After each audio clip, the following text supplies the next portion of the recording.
The Tao of Self-Confidence, episode 392. Welcome to the Tao of Self-Confidence, where I share stories of amazing women who have discovered their inner journey to self-confidence. Visit our website at thetaoofselfconfidence.com. Your inner journey to self-confidence awaits. Well, hello, friend. Welcome to the Tao of Self-Confidence, where I share stories of amazing women who have discovered their inner journey to self-confidence. I'm your host today, Sheena Yap Chan, and today I have a phenomenal lady on the show today. She is a singer-songwriter, and she has an album coming up later on this year, and I'm just really excited to have her on to share her story on self-confidence. So without further ado, I'm going to introduce you to Priscilla Liang, also known as Priska. So Priscilla, how are you today? Maybe you can fill in a little bit more by yourself to our listeners.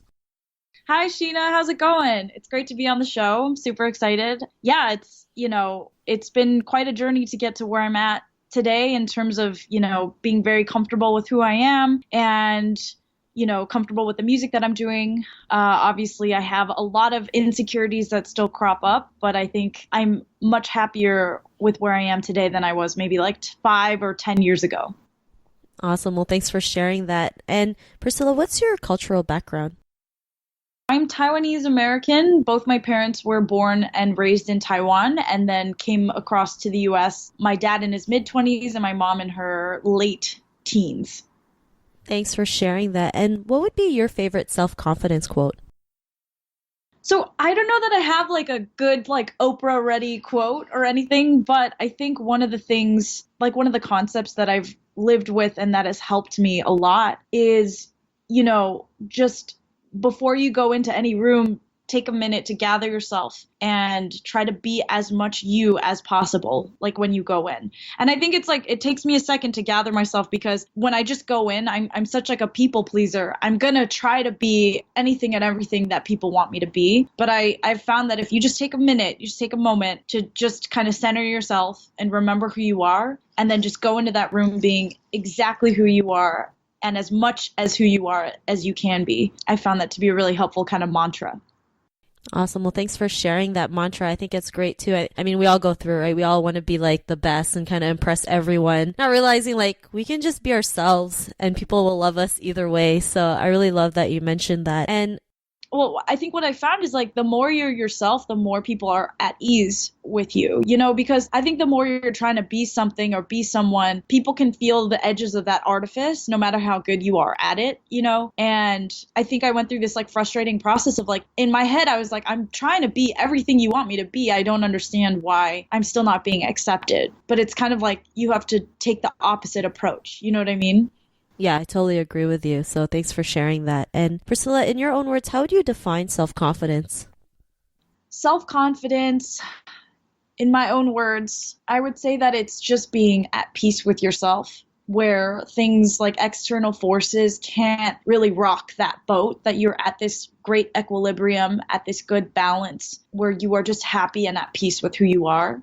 And I mean, I don't think that self-confidence is necessarily or having self-confidence, I don't think that's necessarily a destination, but I do feel that it is a constant review and reassertation of who you are and where you're at, and it's kind of what I love about being a human. It's that we're never perfected. We're never done learning. And one day you might be, I'm totally self-confident today. And the next day you might find yourself struggling. But it's the fact that it's kind of like yoga, right? It's not about getting the pose right, but it's about the process of constantly reapproaching that pose. And I feel like self-confidence is a similar type of journey.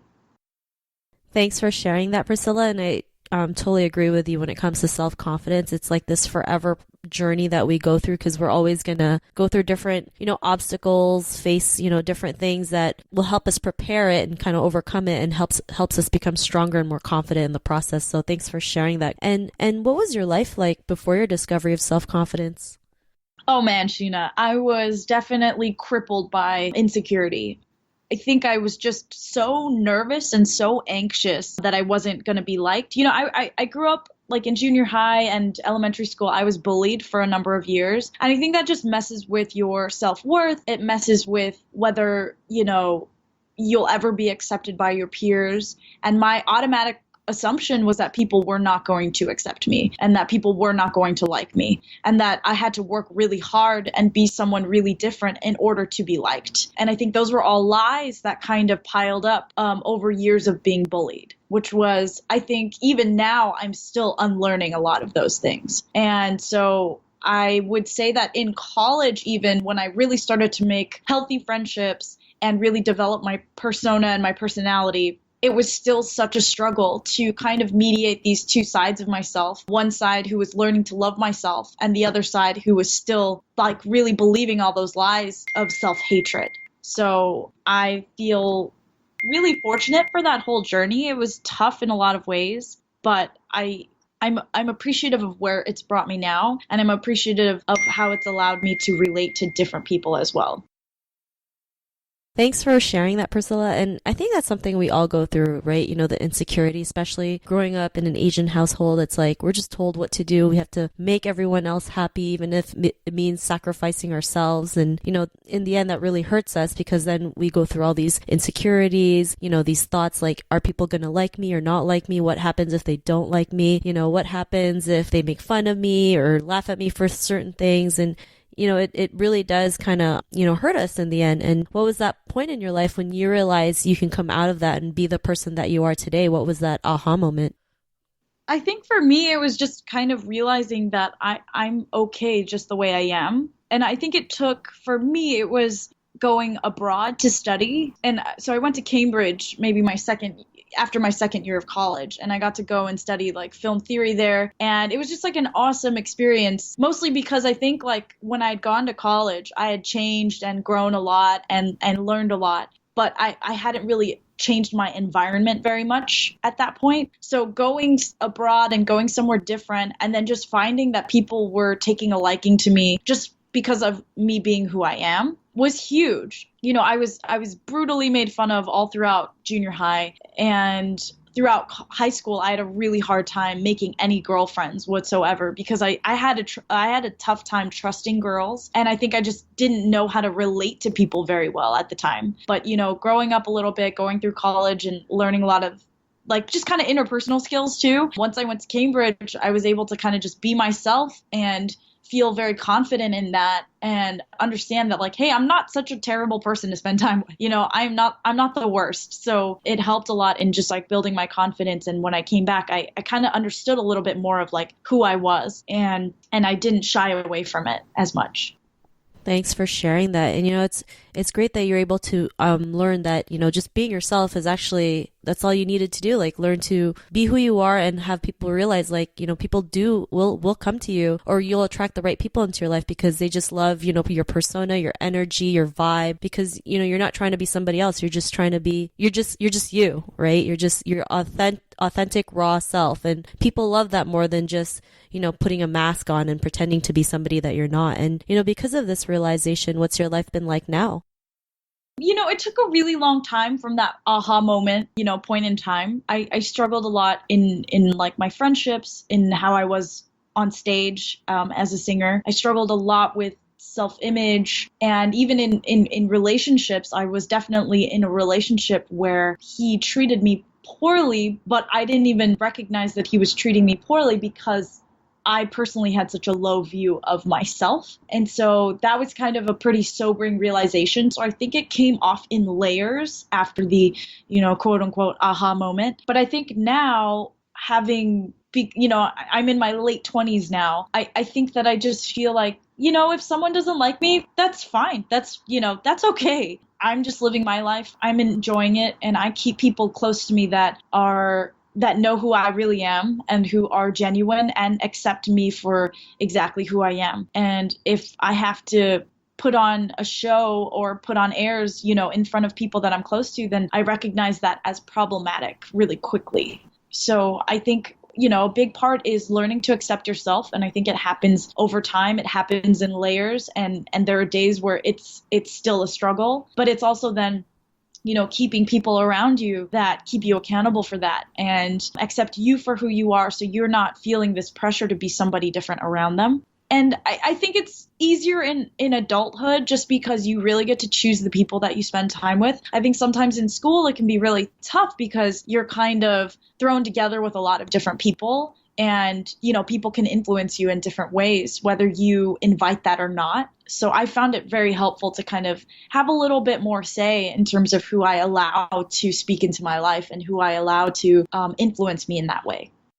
Thanks for sharing that. And, thanks for also sharing those awesome tips. It's so important. The people you surround yourselves with are the people who are always there for you, who support you no matter what happens. Like you mentioned in high school, at times it does get tough because, there's like the jocks and, the cheerleaders. It's like there's all these labels, right? And that's all we know at the time. And when you go into college and the real world, it's like there's no labels, right? You are who you are. And it's a great feeling. Like, it's a great feeling. It's like I can just be my true self and people will like me. And, you're able to find that in your own journey and realize that and be able to use that in your career. And it's the greatest feeling, just even waking up in the mornings and knowing that you are your true self. So thanks for sharing that. And if our listeners wanted to get to know a little bit more about you and what you do, or check out some of your music, is there any links or social media profiles we can connect with?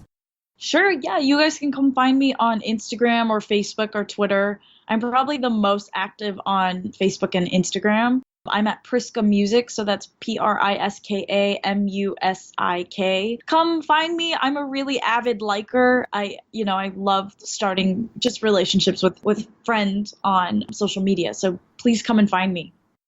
Awesome. Well, thanks for sharing that. And to our listeners, if you want to connect with Priscilla, you can also head on over to thetaoofselfconfidence.com and search for Priscilla's name. Her show notes will pop up along with everything else we talked about. And I just want to thank Priscilla for taking the time to share her story today and tips on self-confidence. So thank you so much.